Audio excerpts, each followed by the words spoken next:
Hello students, very good morning to all of you. First of all, I introduce myself. I am D.K. Bharti, the Director of Science Career situated near University Main Gate, Bhagalpur. I teach physics to the students of 11th and 12th of CBSE and Bihar Board. I teach physics also to the aspirants of GMAN plus Advanced, AIMS and NEET. I have researched EMTs, that is modern techniques for solving numericals, which are named Jadoo by the students of Bhagalpur. Due to this reason, I am called numerical ke Jadugar. I am also the coordinator of BTS, that is Bharti Test Series, which is organized for the preparation of objective questions which are asked in CBSE and Bihar Board. I have written some books also. This is my introduction in a nutshell. आज हम लोग CBSE और English medium में पढ़ने वाले BSEB के छात्र छात्राओं के लिए फिजिक्स 11th की शुरुआत करने वाले हैं। फिजिक्स 11th की शुरुआत करने जा रहे हैं। फिजिक्स 11th पढ़ना क्यों जरूरी है, इस पर पहले हम फोकस करेंगे, तब फिजिक्स 11th की शुरुआत करेंगे। जैसा कि सभी जानते हैं कि 11th के परीक्षा का कोई महत्व नहीं है। हालांकि CBSE में 11th की परीक्षा होती है, रिजल्ट भी होती है, लेकिन बिहार बोर्ड में 11th की परीक्षा होती भी है तो उसका रिजल्ट भी शायद होता ही नहीं होगा। अब सीनियर से पूछेंगे तो कहेगा कि रिजल्ट का कहीं आता पता नहीं चला, केवल परीक्षा दिए 11th का। तो फिर 11th फिजिक्स 11th की पढ़ने की क्या ज़रूरत है जब परीक्षा में उसका महत्व नहीं है 11th के परीक्षा में, फिर उसको पढ़ेंगे क्यों? तो जानिए, एक गाना सुने होंगे आप,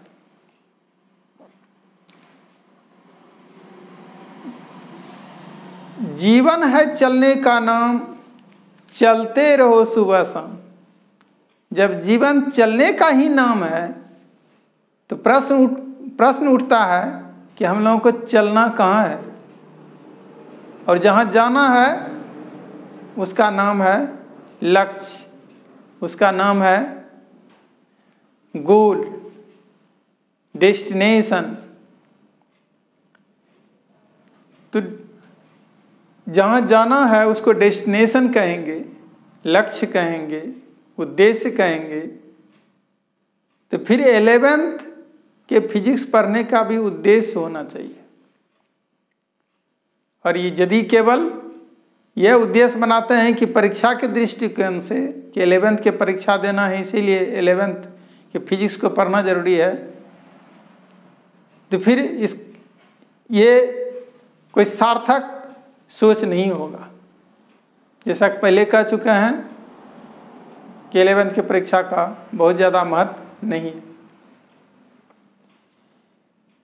फिर पढ़ना क्यों है तो बताए, तो पहले लक्ष्य निर्धारित करना होगा, आपके जीवन में करना क्या है। और जो भी करना चाहते हैं करियर के क्षेत्र में, चाहे वो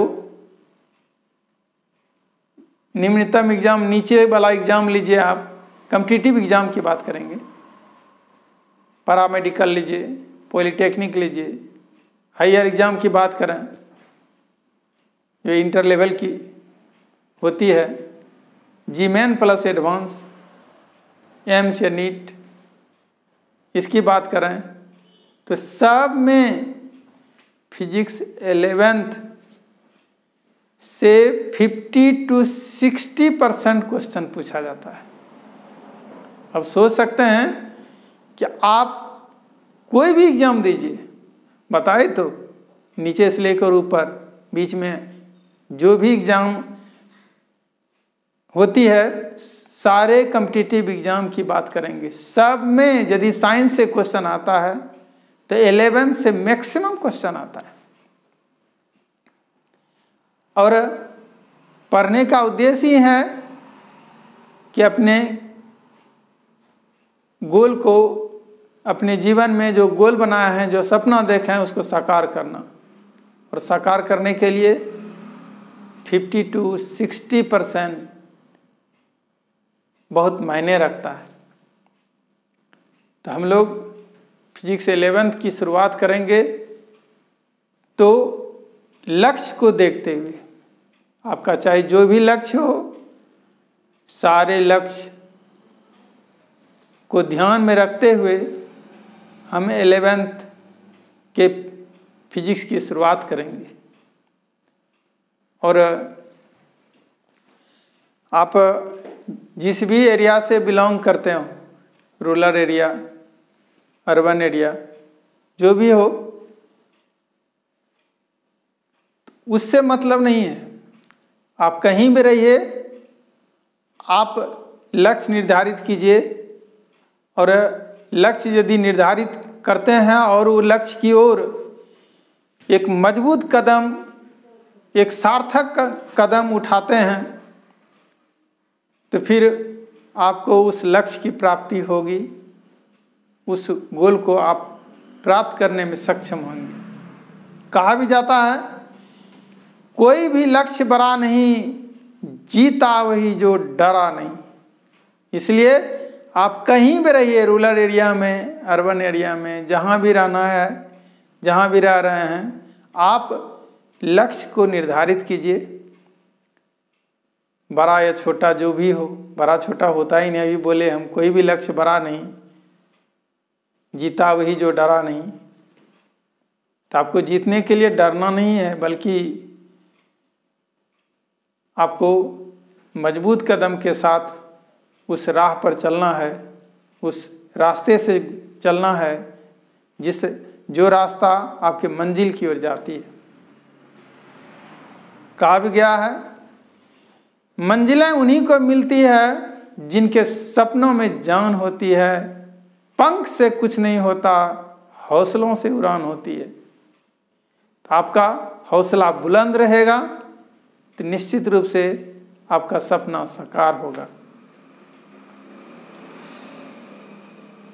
कहता है, हौसला बाकी रहे तो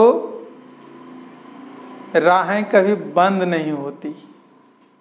तो निश्चित रूप से हौसला एक अद्भुत भूमिका अदा करती है सफलता के क्षेत्र में, सफलता को पाने में।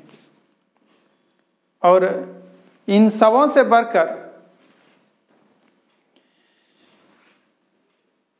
आप जानते होंगे, self confidence, hard work and regularity is indispensable to success.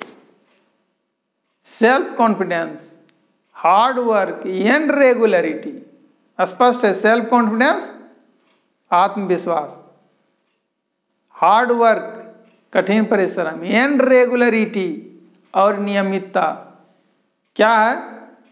Is indispensable to success, सफलता के लिए अत्यावश्यक।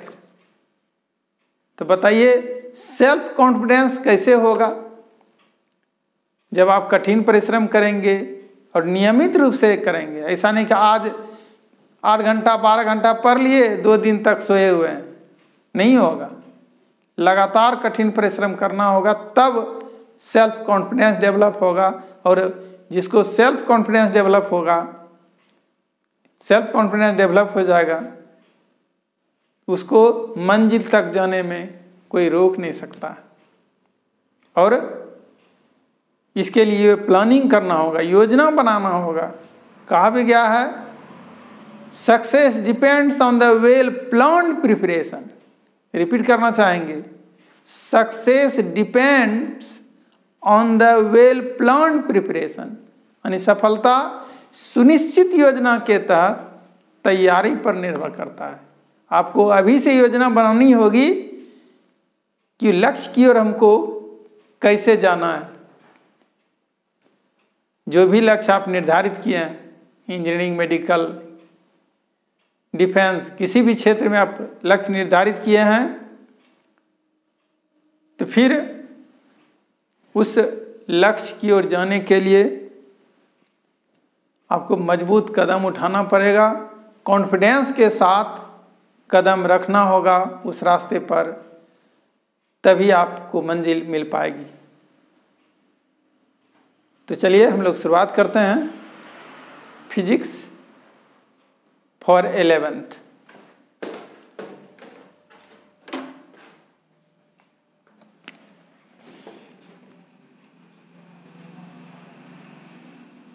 सबसे पहले देखिए हम क्या लिखा करते हैं।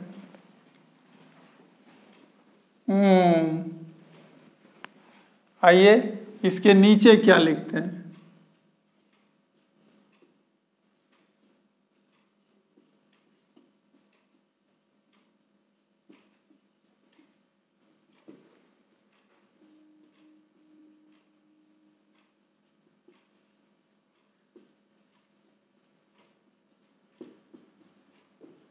क्या लिखे? जय मां शारदे फिजिक्स सुधार दे। और विद्या की अधिष्ठात्री कौन है? मां शारदे। तो मां शारदे का स्मरण करते हुए उनसे प्रार्थना करते हैं कि फिजिक्स हम लोगों का सुधार दे। यदि फिजिक्स हम लोग नहीं जानते हैं, फिजिक्स में कमज़ोर हैं, तो फिजिक्स को हम सीख पाएँ। फिजिक्स से जो भी क्वेश्चंस पूछा जाएगा उस क्वेश्चन को सॉल्व करने में हम लोग सक्षम हो पाएँ, यही मां शारदे से प्रार्थना करते हैं, कामना करते हैं। आइए हम लोग आज का डेट डालते हैं 11th मई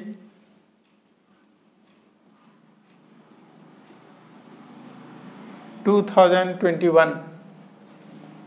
आज के दिन बहुत अच्छा अंक है 11, और आज मंगलवार का दिन है, बजरंगबली का भी दिन है।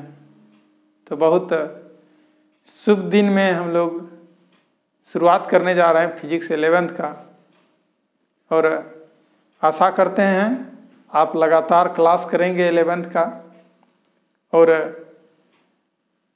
कोर्स भी कंप्लीट हम लोग करेंगे। पूरी बात सिलेबस की बताएंगे, और वो उसमें भी आपके करियर को ध्यान में रखते हुए, आपके डेस्टिनेशन को ध्यान में रखते हुए। आइए सबसे पहले हम लोग सीखेंगे व्हाट इज फिजिक्स। फिजिक्स क्या है? ये जो फिजिक्स पढ़ने जा रहे हैं बाबू, फिजिक्स जो पढ़ने जा रहे हैं, तो सबसे पहले प्रश्न उठता है कि व्हाट इज फिजिक्स। फिजिक्स क्या है? तो जानिए, फिजिक्स साइंस का एक ब्रांच है, साइंस का एक शाखा है, जिसमें हम लोग किसके बारे में पढ़ते हैं? नेचर और नेचुरल फिनोमेना के बारे में। नेचर प्रकृति और नेचुरल फिनोमेना प्राकृतिक घटनाओं के बारे में अध्ययन करते हैं। ठीक है सर। नेचर के बारे में कैसे अध्ययन करते हैं? नेचर क्या है? अरे नेचर तो आप जानते हैं, प्रकृति जो जानते हैं। मान लीजिए सूर्य की बात करें, कोई प्रश्न करे कि सूर्य से प्रकाश की किरणें क्यों निकलती है, तो किसमें पढ़ेंगे? इतिहास में, हिस्ट्री में पढ़ेंगे? नहीं, किसमें पढ़ेंगे? फिजिक्स में रीजन मिलेगा कि सन से, सूर्य से प्रकाश की किरण लगातार क्यों निकल रही है। तो नेक्स्ट कह सकते हैं सूर्य के चारों ओर आप जानते हैं प्लैनेट्स घूमता है। प्लैनेट्स घूमती है तो क्यों घूमती है, रीजन क्या है, ये भी पढ़ेंगे किसमें, फिजिक्स में।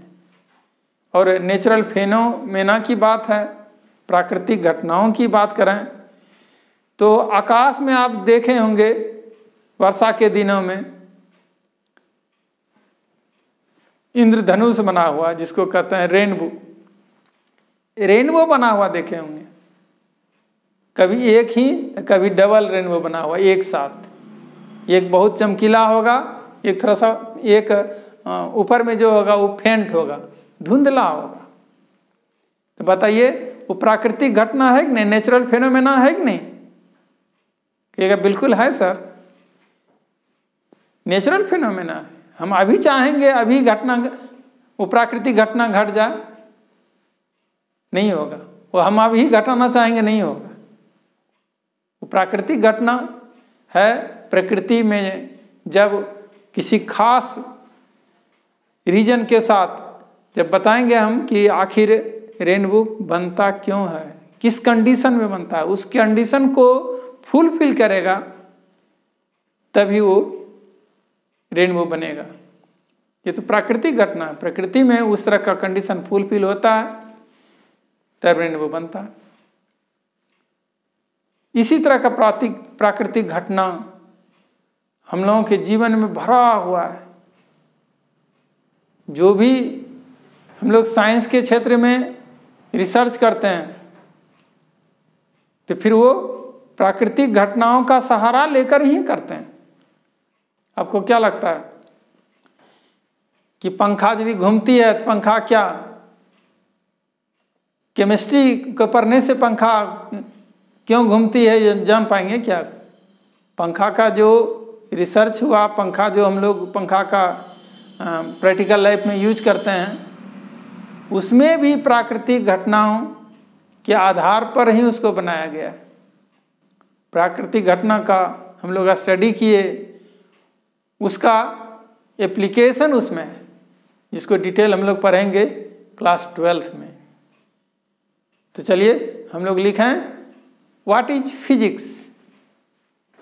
चलिए रेडी हो जाइए कॉपी कलम के साथ। व्हाट इज फिजिक्स, चलिए।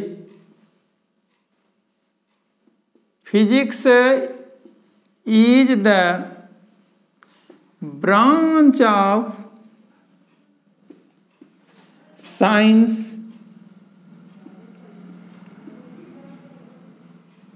in which we study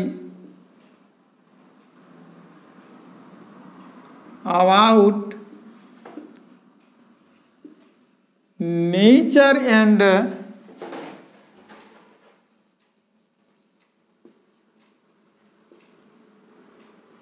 natural phenomena.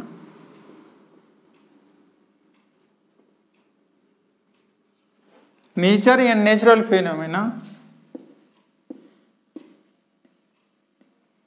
हो तो गया। क्या है?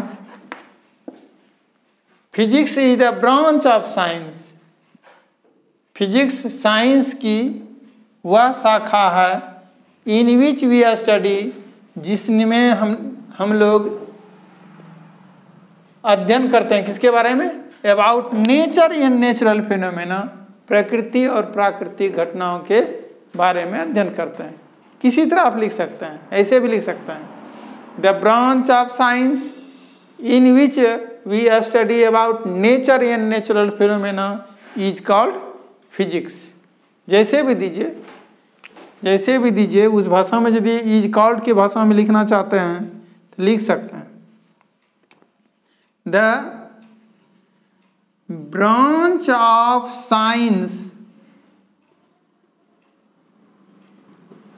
in which we study about nature and natural phenomena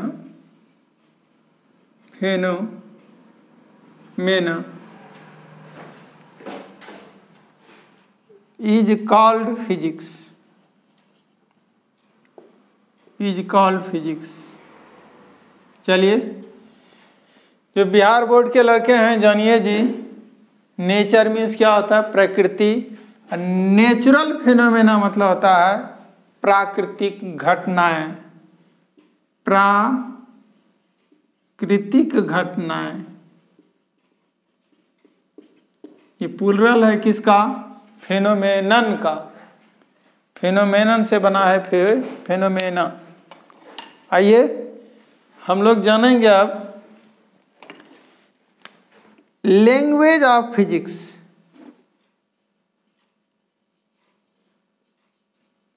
language of physics, physics की भाषा। स्वाभाविक है जी, जब हम लोग फिजिक्स पढ़ने जा रहे हैं तो फिजिक्स जिस भाषा में लिखी गई है उस भाषा को जानना जरूरी है। गीता पढ़ने जाएंगे तो गीता जिस भाषा में लिखी गई है उस भाषा को हमको जानना होगा, तभी गीता समझ में आएगा। सबको पता है गीता किस में लिखी गई है? संस्कृत में। और गीता पढ़ने से पहले हमको संस्कृत जानना होगा, बाइबल पढ़ने से पहले इंग्लिश जानना पड़ेगा। इसी तरह फिजिक्स पढ़ने से पहले इसकी भाषा को जानना होगा। और भाषा क्या है जानते हैं? Mathematics. Mathematics is the language of physics. Physics की भाषा क्या है? मैथमेटिक्स है। चलिए पहले लिखते हैं, mathematics is the language of physics. Mathematics is the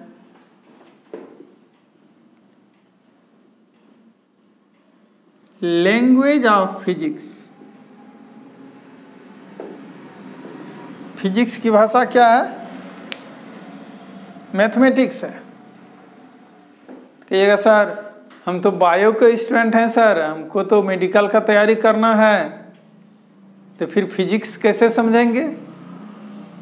तब तो फिजिक्स को समझने के लिए एक्स्ट्रा मैथ लेना होगा, मैथ पढ़ना होगा। हाँ पढ़ना पड़ेगा, लेकिन एक्स्ट्रा लेकर नहीं, बल्कि मैथमेटिक्स के उस पार्ट को पढ़ना जरूरी है जो फिजिक्स में यूज होता है। और वो हम खुद बताएंगे, आपको अलग से मैथ्स पढ़ने की ज़रूरत नहीं है, मैथमेटिक्स पढ़ने की ज़रूरत नहीं है। जो भी फिजिक्स में ज़रूरत होगा उसका डिटेल अध्ययन करेंगे हम लोग।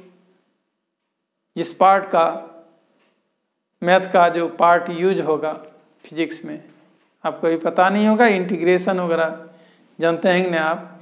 इंटीग्रेशन, डिफरेंशिएशन, कुछ ट्रिग्नोमेट्रिकल टूल्स की बात करेंगे। उस सबको पढ़ना पड़ेगा, समझना पड़ेगा, तभी हम लोग फिजिक्स को अच्छी तरह से समझ पाएंगे। आइए हम लोग इसके पहले देखते हैं कोर्स स्ट्रक्चर। शुरुआत करने से पहले कोर्स स्ट्रक्चर देखेंगे।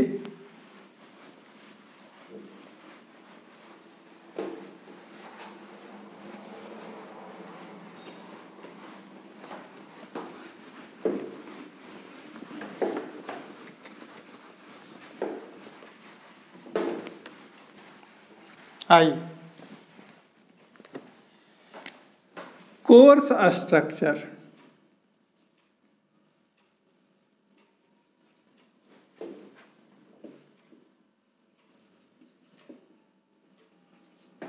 किसके लिए? फॉर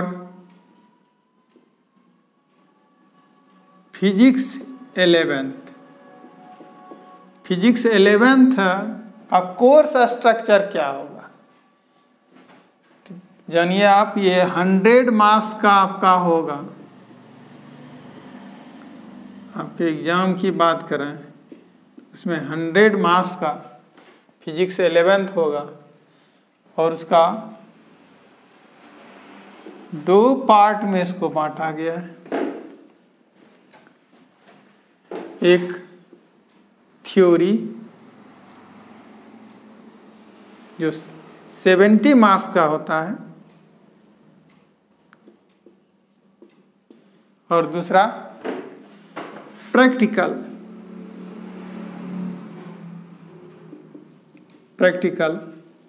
जो 30 मार्क्स का होता है। इस प्रैक्टिकल के बारे में हम कुछ नहीं बताएंगे क्योंकि बिहार बोर्ड वाले को तो प्रैक्टिकल से दर्शन भी नहीं होता। और जहाँ तक सीबीएसई की बात है, सीबीएसई वाले को प्रैक्टिकल अपने स्कूल्स में ज़रूर होता होगा। वो स्कूल पर निर्भर करता है, कॉलेज पर निर्भर करता है। आइए इस प्रैक्टिकल के बारे में हम कुछ बताएंगे नहीं, हम बात करेंगे किस पर, थ्योरी पर। 70 में 70 मार्क्स कैसे आपको आएगा, इस पर हम फोकस करेंगे और इसी पर करियर का आपका थ्योरी पर ही करियर या डेस्टिनेशन की परीक्षा में जो क्वेश्चन पूछा जाता है वो थ्योरी पर ही निर्भर रहता है, थ्योरी से ही क्वेश्चन पूछा जाता है। तो हम लोग फर्स्ट ऑफ ऑल क्या करेंगे, थ्योरी के बारे में ही पढ़ेंगे। 70 मार्क्स के थ्योरी पर पढ़ना यह है कि क्या क्या पढ़ेंगे थ्योरी में, जो कि 70 मार्क्स की तैयारी होगी, 70 मार्क्स की तैयारी होगी, उसको कहते हैं सिलेबस। आइए हम लोग पढ़ते हैं syllabus of physics 11th।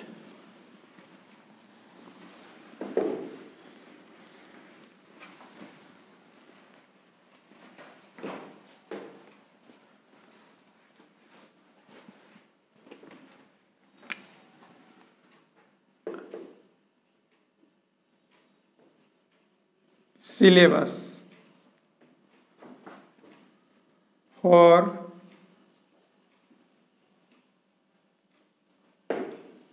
Physics 11th। Physics 11th का सिलेबस क्या होगा, तो जानिए आप। फिजिक्स 11th को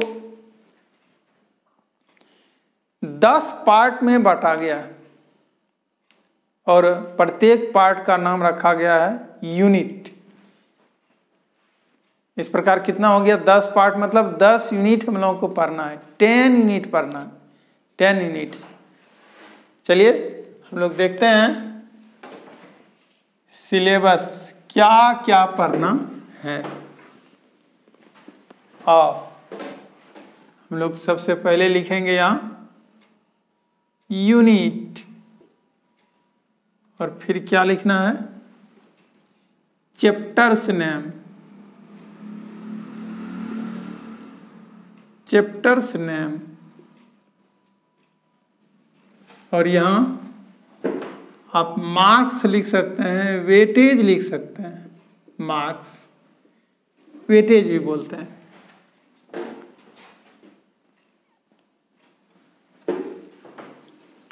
देखिए तो क्या पढ़ना है। यूनिट फर्स्ट की बात करें,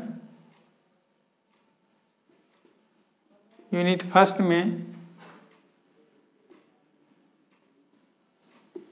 physical word and measurement.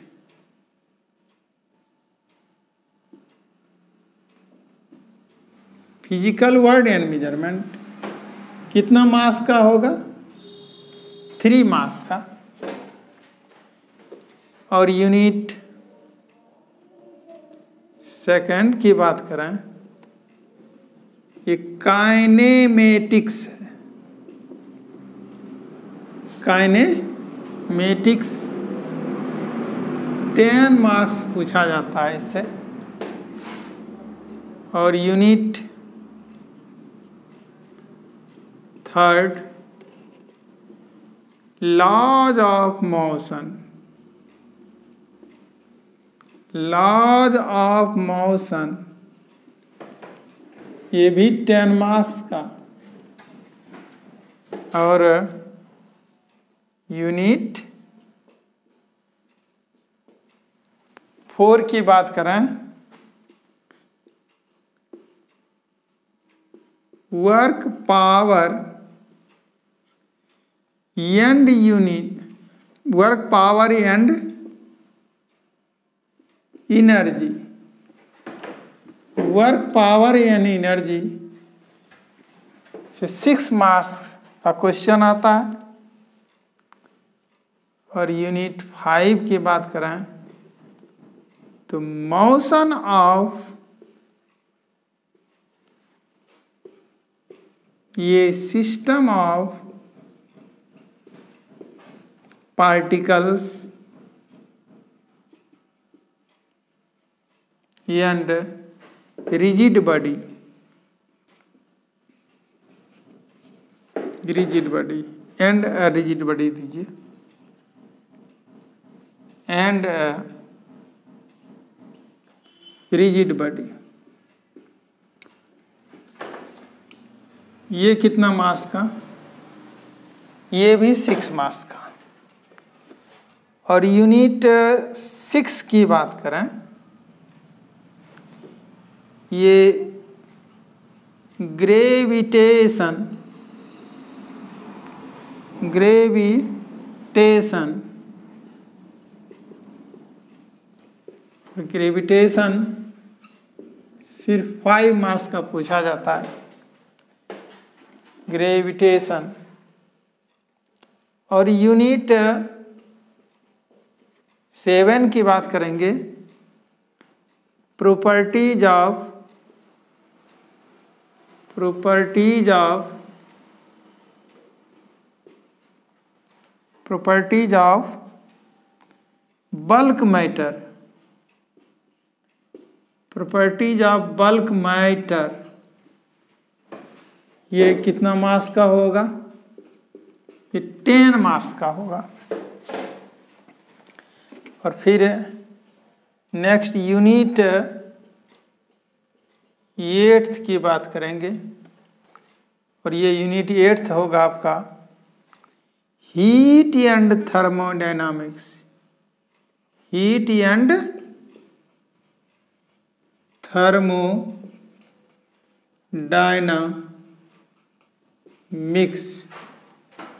Heat and thermodynamics मात्र 5 मार्क्स का पूछा जाता है।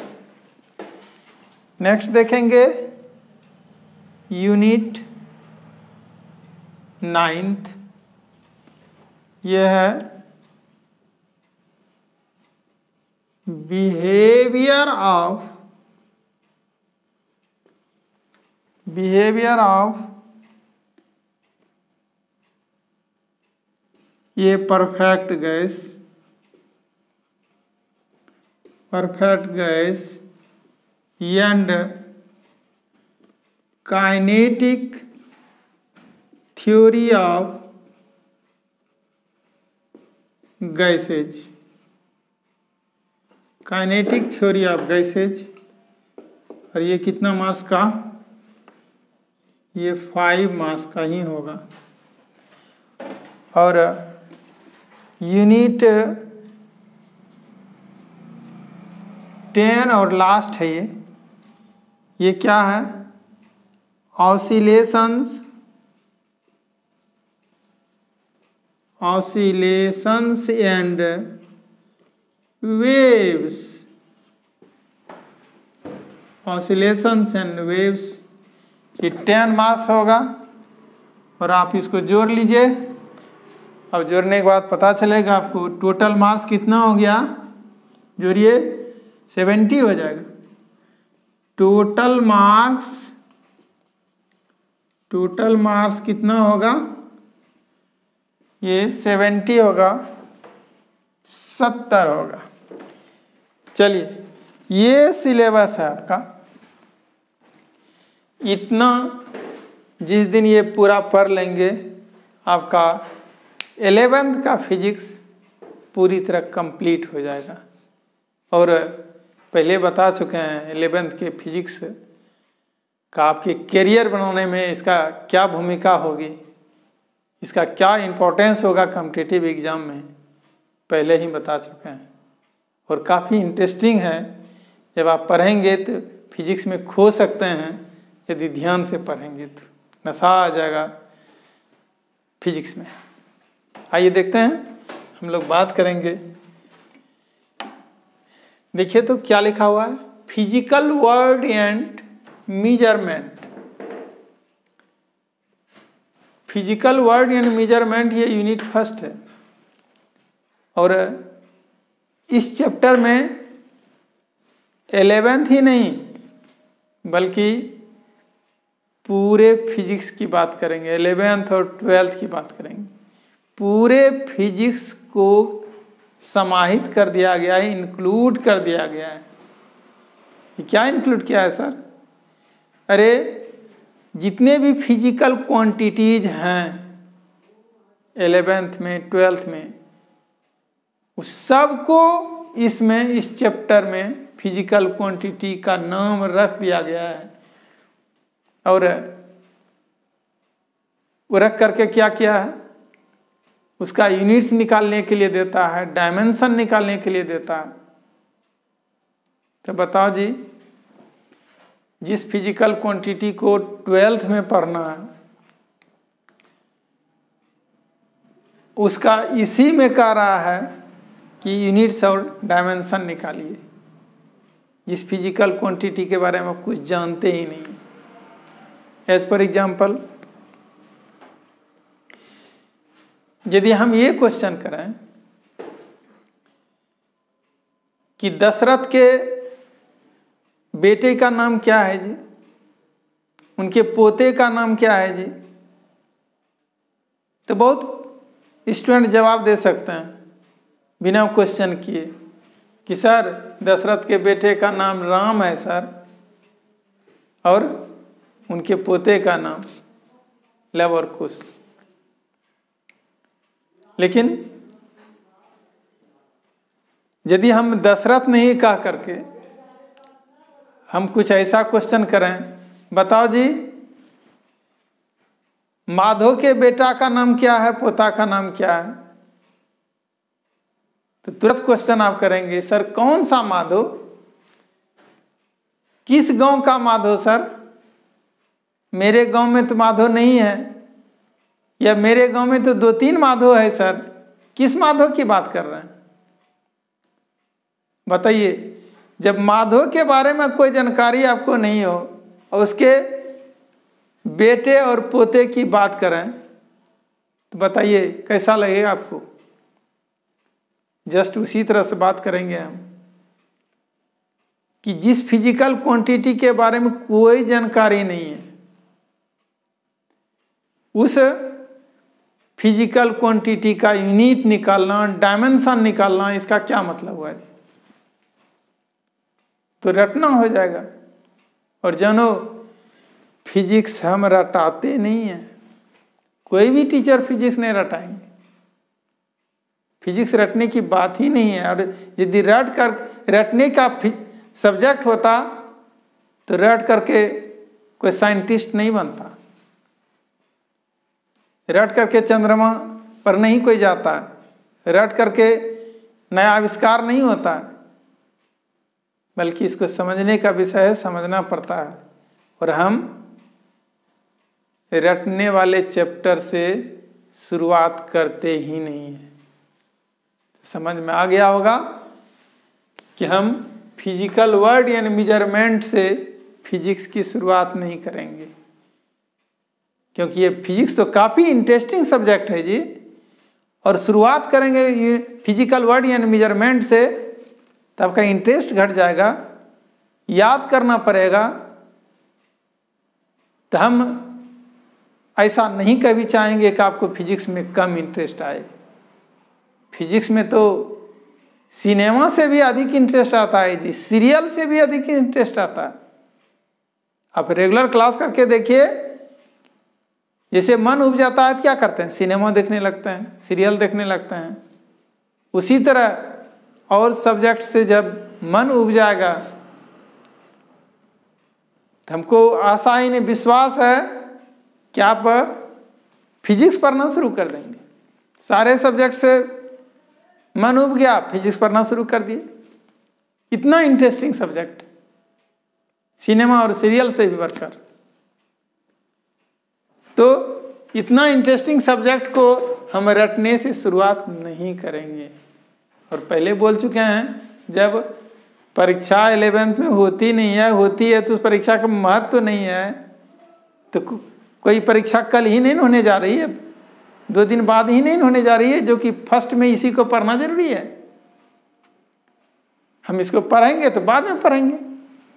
एक सर 12th के बाद नहीं जी, बहुत कुछ इसमें जान लेंगे हम 11th का पार्ट, तो कम से कम आधा तो बोझ कम होगा, आधा ही बचेगा 12th का, तो आधा तो सीखने में हमको इंटरेस्ट आएगा। इसलिए हम ये फर्स्ट में नहीं बल्कि लास्ट में पढ़ाते हैं। हम लोग शुरुआत करेंगे किसका, काइनेमेटिक्स का। यूनिट 2 से फिजिक्स की शुरुआत करेंगे। तो चलिए आज इतना ही। नेक्स्ट क्लास में हम लोग मिलते हैं यूनिट 2 के साथ, काइनेमेटिक्स के साथ। Good bye.